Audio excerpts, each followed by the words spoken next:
Jeudi politique. www.mazlec.net. L'invité du jour. Davin Akouré, acteur politique gabonais, mais qui est reçu au-delà de sa veste de politique comme président de l'ONG Espoir, une organisation de la société civile intéressée par les questions politiques, économiques et sociales. Davin Akouré, bonjour. Bonjour. Monsieur le Président, c'est un plaisir de vous retrouver dans le jeudi politique de Mazlec Info. Récemment, vous avez fait une sortie devant la presse et devant l'opinion nationale et internationale. Vous avez déploré la faillite de l'élite gabonaise. Pourquoi? Écoutez, merci. C'est un plaisir de prendre part à cette émission. La semaine dernière, effectivement, le groupe Espoir a organisé une communication partage, c'est-à-dire il y a eu énormément d'échanges sur le thème « Le Gabon est malade de ses élites ». Donc, deux parties essentielles. La première question, le Gabon est-il malade?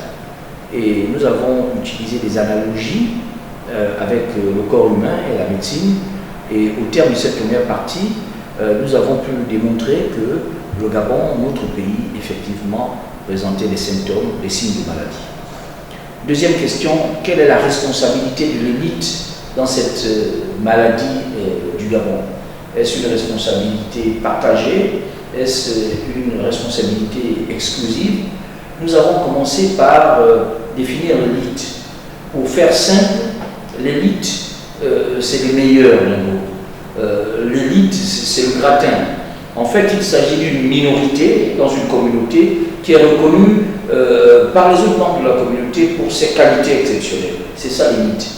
Et chez nous, au Gabon, nous avons retenu un certain nombre d'individus que nous pouvons mettre dans l'élite gabonaise, les enseignants, les responsables religieux, les leaders d'opinion, etc., les artistes, les écrivains, bref, les médecins, les ingénieurs, du moins tous ceux qui ont réussi et qui aujourd'hui ont pour rôle de tracter la société gabonaise vers l'avant, vers le haut. Et nous avons pris l'image d'un train. Dans un train, vous avez la locomotive qui est motorisée. Tous les autres wagons ne sont que tractés, tirés, ils n'ont pas de moteur. Donc le rôle de la locomotive, c'est de tracter ce train.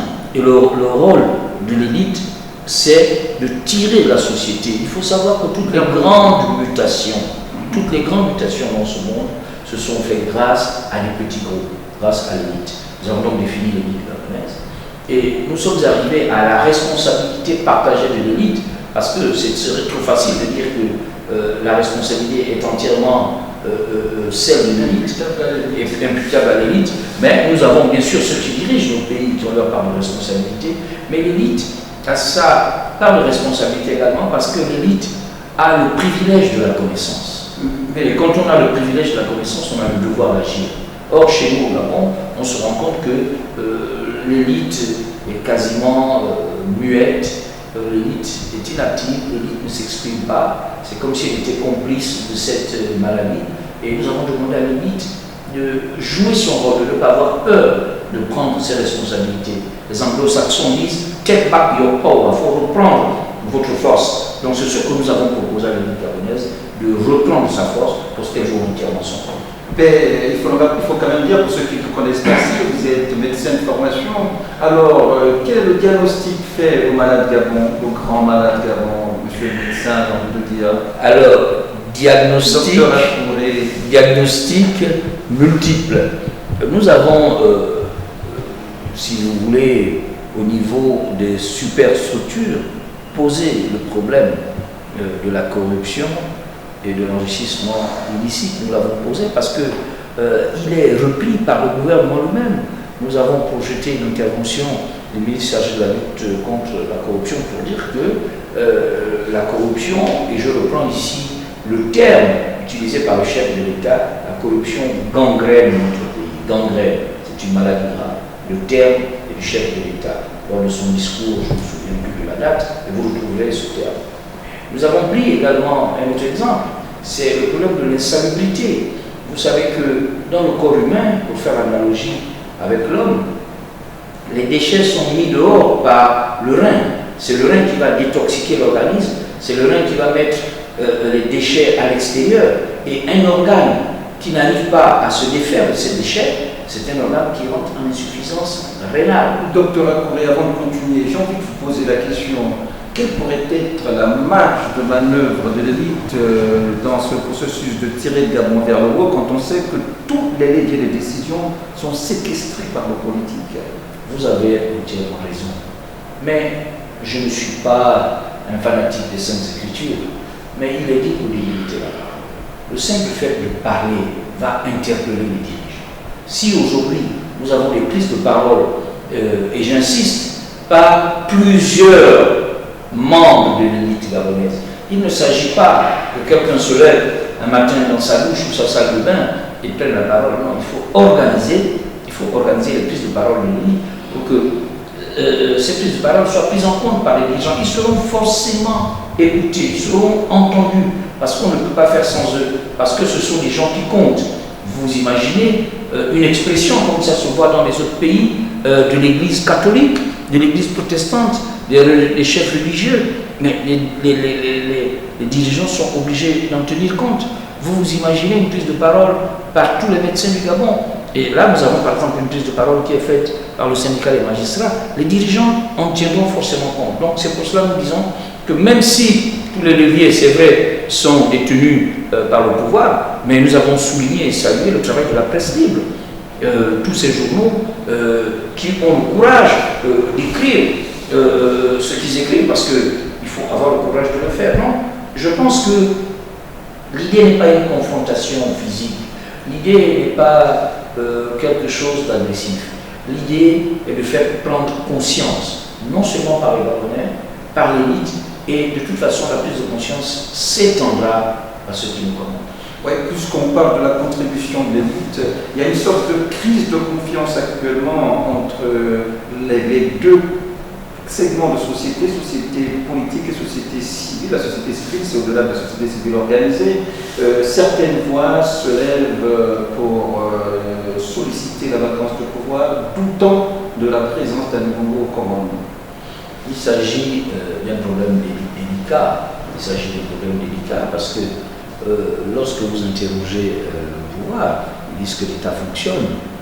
C'est vrai que le chef d'État a été malade, ça peut arriver à tout le monde.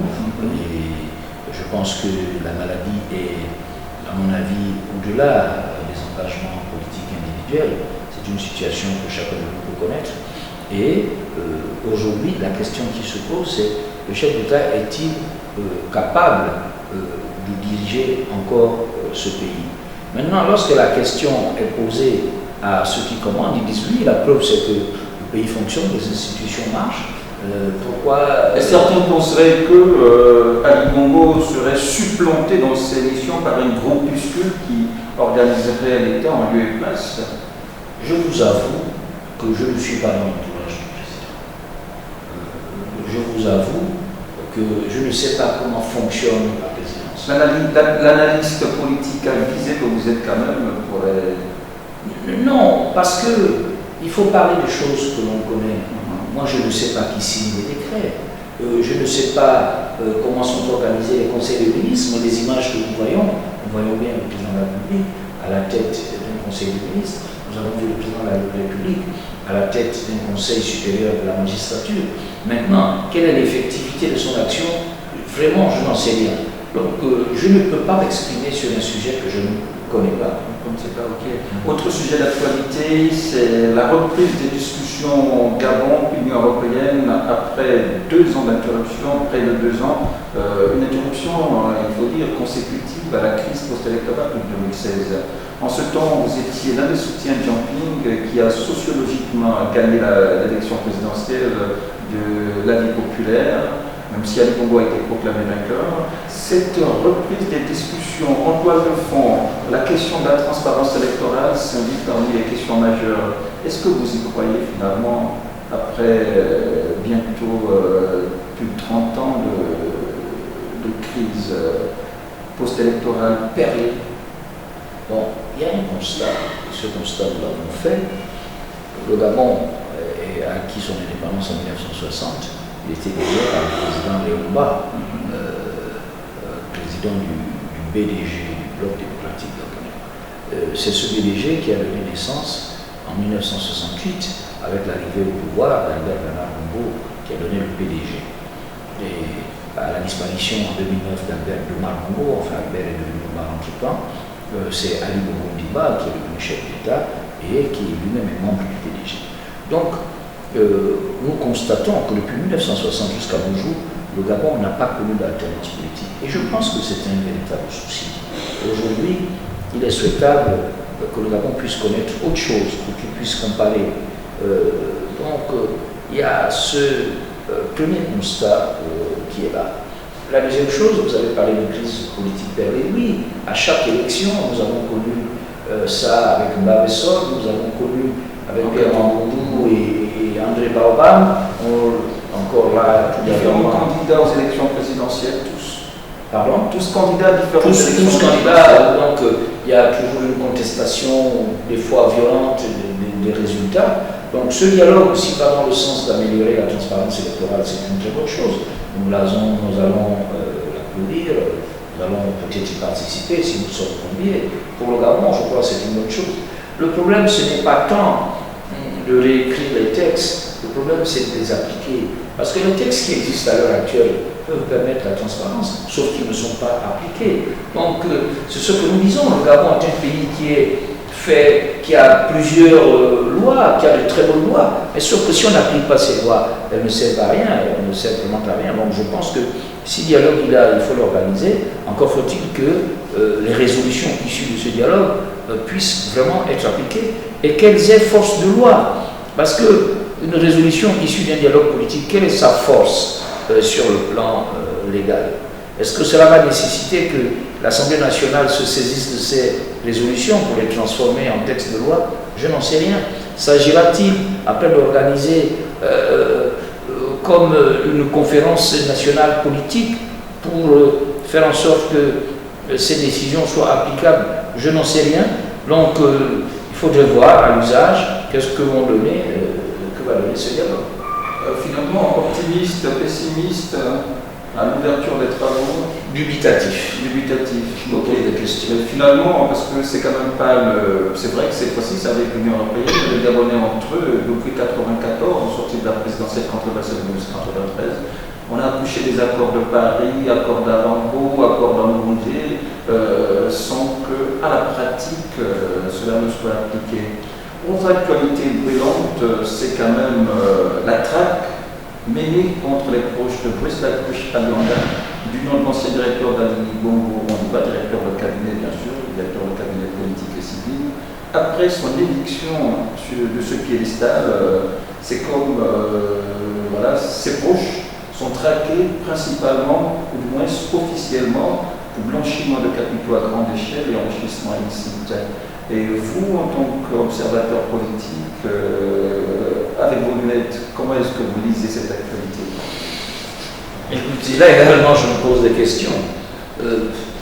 Le chef de l'État a toute la latitude de changer ses collaborateurs, puisqu'ils sont nommés à sa discrétion. Maintenant, le Gabon est un pays de droit, je crois, j'espère, je le souhaite. Il y a des procédures qui sont mises en place, des procédures légales, des procédures réglementaires par rapport à ces situations. Le gouvernement a très peu communiqué, vraiment très peu communiqué, et ce sont les réseaux sociaux qui nous informent. On parle de détournement massif, encore que le quotidien L'Union l'a révélé ce matin. Moi, je crois que la loi doit s'appliquer dans sa rigueur. La première chose, c'est la procédure. La deuxième chose, c'est la présomption d'innocence qui est en vigueur chez nous. Et puis, il y a les preuves qu'il faut amener. Si la procédure est respectée, si les preuves sont apportées, et que la justice fasse son travail, au-delà du point de vue d'un politique ou d'un analyste politique avisé soit-il, je pense que si on croit en la justice de notre pays, la justice doit faire son travail. Mais lorsque nous avons entendu la déclaration du syndicat des magistrats, nous nous posons des questions. Et donc là aussi, je suis dubitatif, je ne sais pas à quoi ça va nous mener. Finalement, le grand malade Gabon a vraiment des soucis. Quel pourrait être l'un des principaux remèdes administrés à ce malade? Du moins, peut-être pas pour sortir ne serait-ce que sortir de l'ornière. Il faut changer le logiciel de conception et de gestion. Vous savez que le cerveau est le départ de tous les ordres qui sont donnés à notre corps, en dehors des ordres réflexes qui viennent de la moelle épinière. Donc tout ce qui est pensé et réfléchi par le cerveau, il faut, pour notre pays, à mon sens, changer le logiciel de conception. Il faut repenser le Gabon. La deuxième chose, le logiciel de gestion. Il faut changer la manière de gérer notre pays. Nous avons des potentialités énormes. Encore faut-il que ces potentialités soient gérées, j'allais dire, à bon escient. Nous avons des cadres valables. Encore faut-il que ces cadres soient dans un environnement qui leur impose la performance. C'est ça le problème. Nous devons repenser la manière de gérer notre pays. C'est fondamental. Si nous continuons sur ce registre, le malade ne guérira pas. Oui, dans ces réflexions visant justement à repenser la gouvernance du Gabon, certains pointent du doigt le système Bongo-PDG qui serait justement présenté comme le goulot d'étranglement. Je vous ai dit, et c'est mon point de vue, je crois que nous devons arriver à l'alternance. On aime, on n'aime pas, il ne s'agit même pas de ça, mais le PDG est en place au Gabon depuis près de 60 ans. Si on considère que le PDG, c'est la même chose, c'est trop long. Donc je pense que, très sincèrement, nous devons arriver à un système d'alternance qui puisse amener une autre manière de voir, faire d'autres propositions. Pour moi, c'est ça. Cela ne signifie pas que le nouveau système qui serait mis en place serait la panacée et comme par un coup de baguette magique, c'est faux. Il ne faudrait pas que les Gabonais se leurrent. Ce n'est pas parce qu'on va changer aujourd'hui de système politique qu'on va changer nos gouvernants que du jour au lendemain, le Gabon sera ce pays idéal. Non, ce n'est pas ça. Mais je crois qu'il faut changer un certain nombre de repères. Il faut modifier les angles d'attaque de certains problèmes. Il faut changer la vision d'un certain nombre de choses.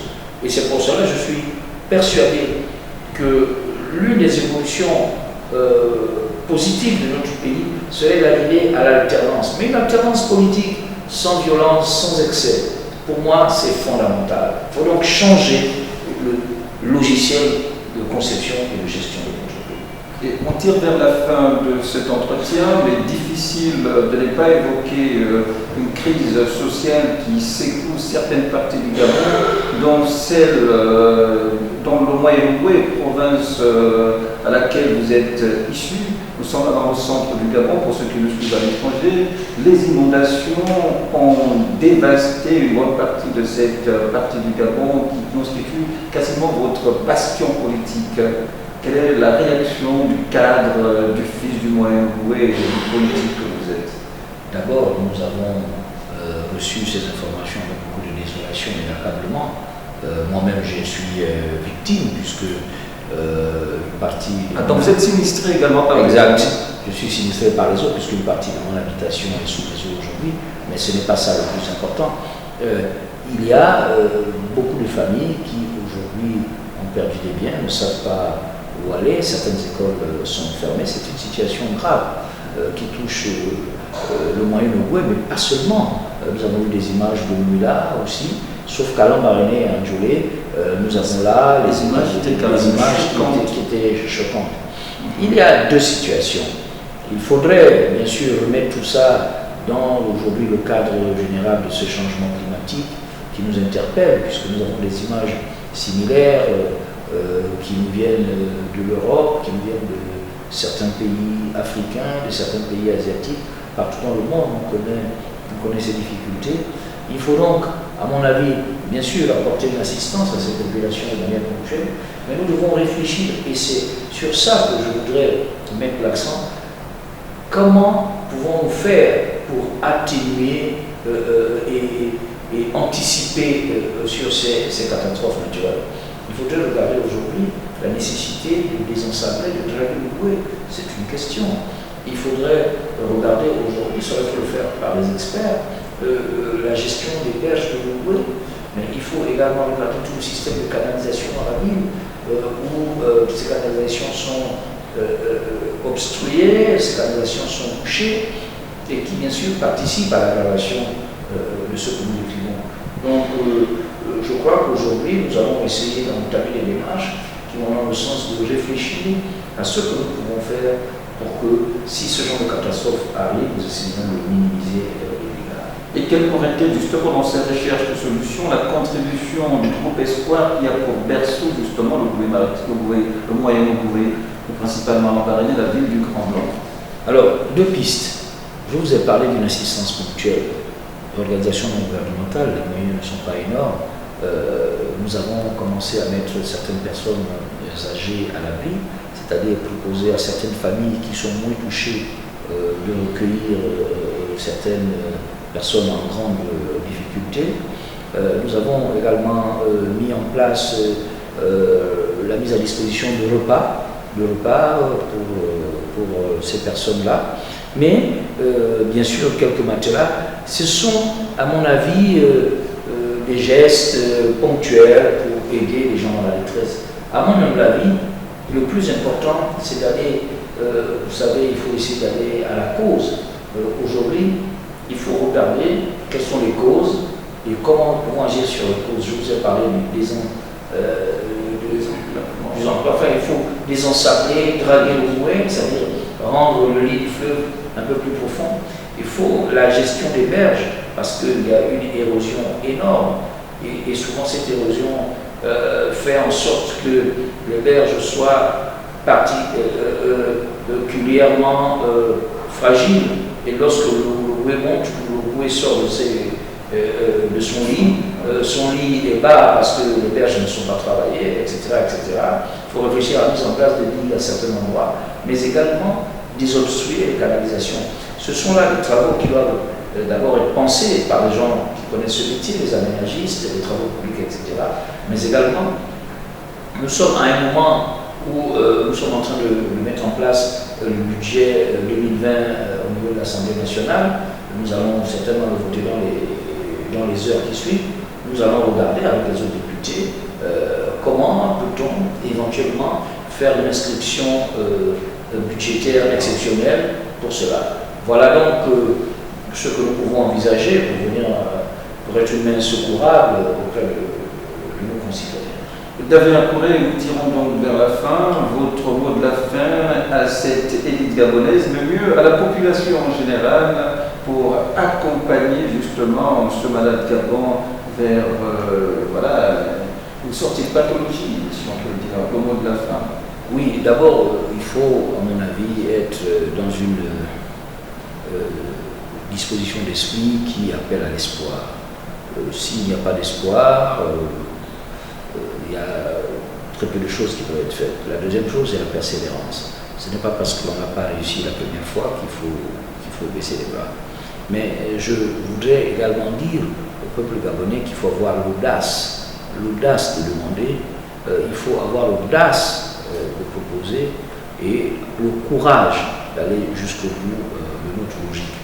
J'espère que notre pays, nous allons connaître l'alternance. J'espère que notre pays, que nous allons changer notre manière de penser et notre manière de gérer pour qu'en fait, ce soit nos enfants qui soient les principaux bénéficiaires. Nous sommes, en ce qui me concerne, peut-être pas vous, vous êtes jeunes, mais aujourd'hui, beaucoup les gens de ma génération ont une grande partie de leur vie derrière eux. C'est à nos enfants que nous nous adressons, c'est pour nos enfants que nous travaillons. Aujourd'hui, il y a des jeunes diplômés gabonais qui n'ont pas de travail, ça nous met des larmes aux yeux. À notre époque, il y a une quarantaine d'années, vous étiez diplômé, vous avez du travail tout de suite. Mais aujourd'hui, ces jeunes, je les vois, qui sont détenteurs de très hauts diplômes, qui sont garçons de café, qui font des petits boulots, bien sûr, il n'y a pas de sortie, mais il y a quand même le problème de la valorisation Et voilà, c'est surtout pour nos enfants que je voudrais vraiment dédier le combat qui est le nôtre aujourd'hui. Et c'est pour nos enfants que je voudrais que ceux qui nous commandent puissent regarder le pays différemment. David Akouré, merci. C'est moi qui vous remercie. L'info du Gabon en un clic, c'est sur www.mazlec.net.